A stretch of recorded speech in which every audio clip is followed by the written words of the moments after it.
Good morning.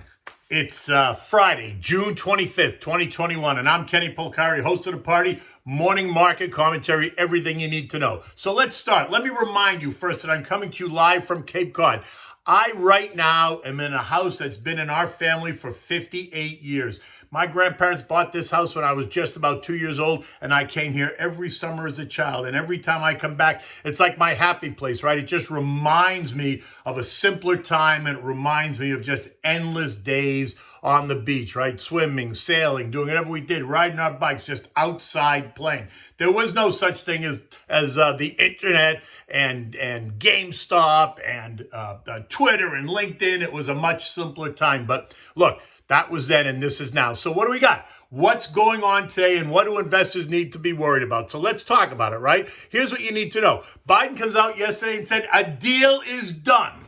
I say, maybe not so much. Lizzie Warren and the progressive left are absolutely enraged. It's not nearly spending enough money, so expect to hear much more about this. As expected, the Fed came out and passed every bank on the stress test, so expect big dividend payments and stock buyback repurchases to be announced during earnings season. And so we're on Cape Cod, and I'm serving up the New England-style fried clams. They are so delicious. So the headlines tell us that stocks marched high because of an infrastructure deal that was reached, which is almost laughable. Because while a small part of the deal may have been reached in theory, it's far from being ratified, right? Let's not kid ourselves. Once the news hit the tape that a bipartisan group of 10 senators and the president had agreed to this $1 trillion deal, of which $580 billion is new spending, a deal that's focused on transportation, water, and broadband infrastructure, stocks moved higher. As the celebration started, PAVE, P-A-V-E, which is a U.S. infrastructure ETF, surged by 1.5%, bringing its total year-to-date performance up to 25% as money pours into the sector. Now look, PAVE measures the performance of all U.S.-listed companies that will benefit from a massive infrastructure deal. Think anything construction, engineering, raw materials, etc., right? And so that got a big boost with yesterday's news. All this, though, while the progressive left ripped it apart. They couldn't wait, suggesting it's not enough, it's embarrassing, it's a deal breaker. But then Joey clarified the headline, saying that this is only part one of a deal, and it was going to hinge on the passage of part two. And part two is all about that human infrastructure spending. And we all agreed on what we could agree on, and there's no agreement on the rest. No one got everything they wanted, including Joey, right? That's called compromise. He went on to say that he wouldn't sign this bipartisan deal unless a bill containing the rest of his agenda with more than $4 trillion in spending is on his desk. So, not so fast. I'm not saying I don't support a deal. I do. I'm just saying that while the headline suggests that a deal is done, it is by no means assured, given that the political atmosphere in the country considering the political atmosphere in the country. And like the opera tells us, it ain't over till the fat lady sings. So sit down, because I don't hear the fat lady singing at all. In addition, as I pointed out yesterday, rumors were all over the place that the Fed stress tests were going to reveal that everyone was a winner. There wasn't one bank that was going to fail. And so that also gave the algos a reason to push higher. And after the bell, that's exactly what we heard, right? In fact, the headlines tell it all, right? The Fed gives the big banks a clean bill of health in the latest stress test. So it's exactly what we expected. It's exactly what I told you yesterday. Remember, the stress test gauged the bank's ability to remain solvent and keep lending during a hypothetical severe recession. This news helped push the XLF, which is the financials ETF. That rose 1.25% also, bringing its year-to-date performance also up 25%. Names like JP Morgan, Citibank, Wells Fargo, Bank of America, Morgan Stanley, etc., all higher. Today, expect to hear that the Fed is set to end the temporary limits on raising dividends and repurchasing shares. So bring out the band, because it's good news for shareholders. And look, just FYI, over the past year, during the pandemic, the Fed has run 3 stress tests, right? Each testing a different hypothetical scenario, and the results confirm that the system is strong. So it's all systems go. There's absolutely nothing to worry about. And then we had that slew of economic data that was mostly in line. There was no real surprise either way. Some reports were a bit better, others were just a bit weaker, but overall, essentially the economic data was a non-event, as I also expected it would be. By the end of the day, though, the Dow added 322 points, or nearly 1%. The S&P up 25 points, or 0.6%. The NASDAQ added 100 points, or 0.7%, and the Russell added about 30 points or 0.5%. Once the dust cleared, though, we found that the S&P and the NASDAQ closed at new highs, which is also not a surprise.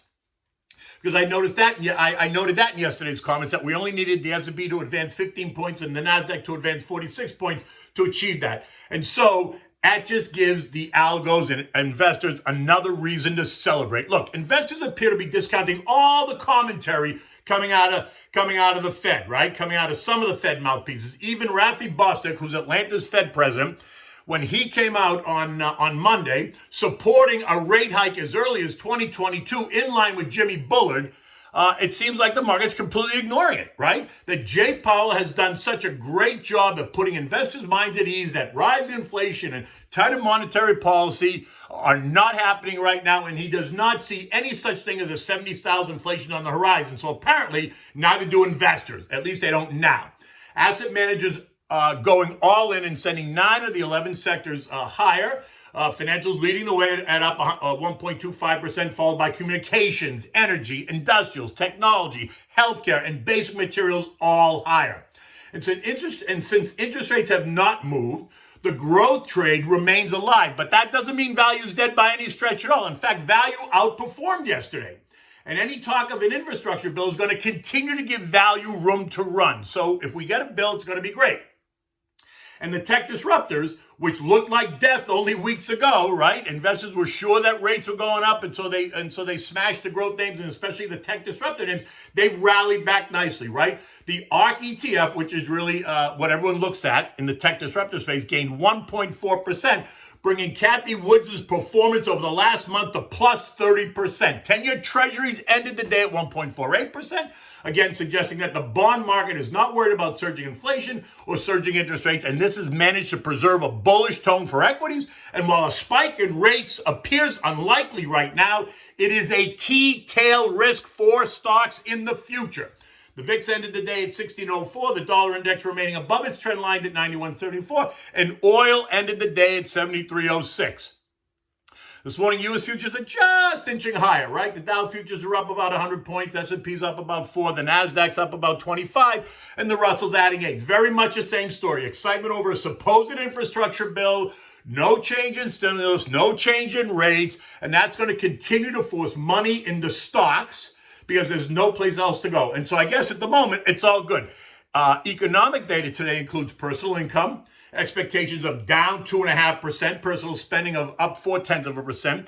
The University of Michigan one-year inflation rate forecast at 4%, and the 5 to 10-year estimated rate at 2.8%. But I don't put a lot of credence in that. We're also going to get a key inflation reading, the core personal consumer expenditure index, and expectations call for prices to rise more than 3.4% year over year, or up 0.6% month over month. And this is going to be the most important data point today. And if it's stronger, expect Jay Powell to just poo-poo it as if it's just a one-off, nothing to see here, move on, it's all good. European markets are down just about 0.2% this morning. The Bank of England yesterday is stealing some of the Fed's terminology, saying that the recent spike in inflation across the UK is all but transitory. The UK is also expected to announce it's lifting its travel restrictions on fully vaccinated people next month.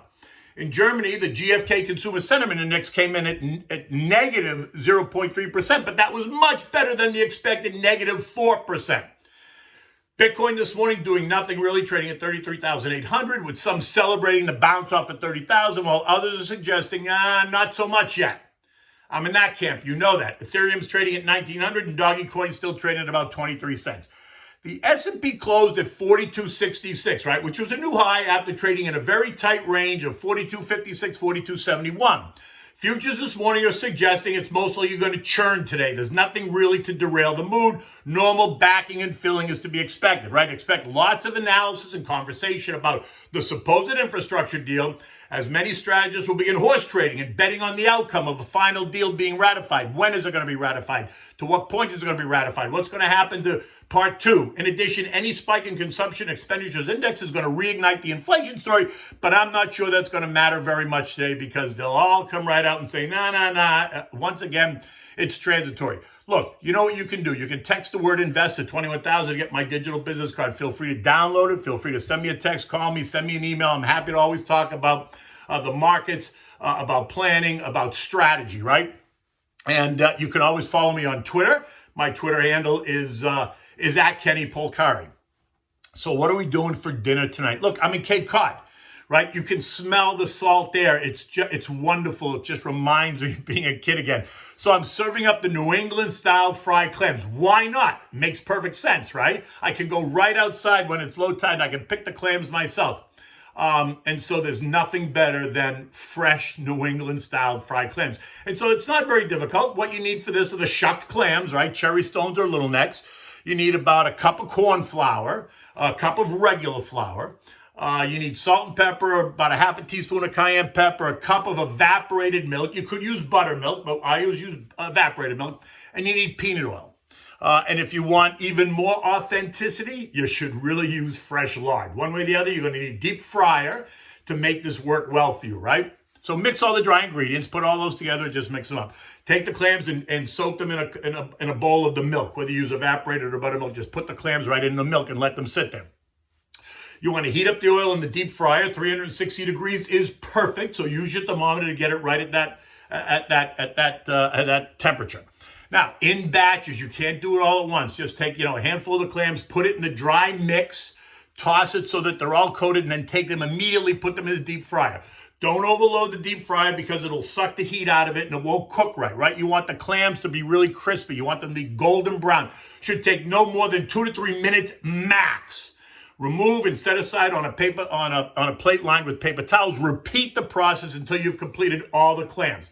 Now, set the picnic table up on the beach and serve the fried clams with fresh tartar sauce and coleslaw and enjoy it with a cold beer. A Bud is always the best because it screams Cape Cod. It screams sunshine, the beach, the ocean, the salt there. It is absolutely perfect. I hope you enjoy this recipe.